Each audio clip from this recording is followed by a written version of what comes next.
Hi artists, let's get started blending our analogous colors together.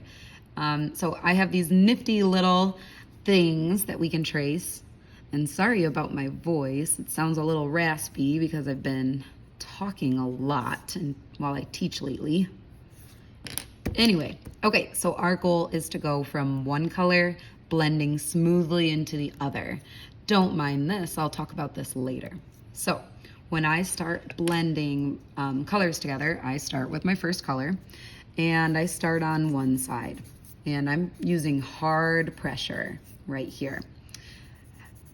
As I fill in this first side, I'm using pretty hard pressure. Now I'm not in the middle or anything, I'm just over to the left-hand side here. I'm using hard pressure, pushing down really hard. So hard that I'm making dust. As I make my way towards the center, I'll start to lighten up a little bit. I lighten my pressure so that my value isn't as dark. So I'm using the same blue, but this just looks darker because I pushed harder. Now this is a really strong difference, so like between this darker blue and the lighter blue, so I'll go through and use some medium pressure and make this look a little bit more of a smooth transition, not such a harsh transition. Put that into the light. Okay, let's stop there. So I just made it a little bit past halfway, switching to my next color. I'll start the same way I did on the other side. I'm using hard pressure to build up on this right-hand side. Okay, and maybe some medium pressure as I make my way towards the center, and light pressure as I go into the blue.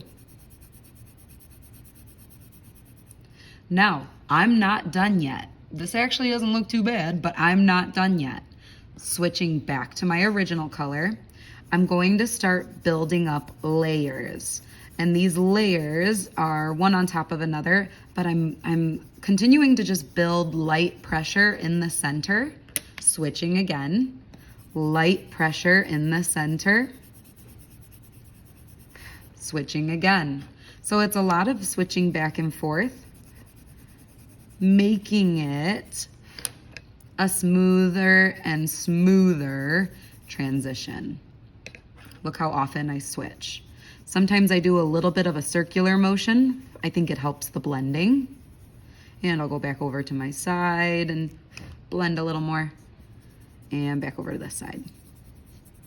All right, so that's actually a pretty good transition.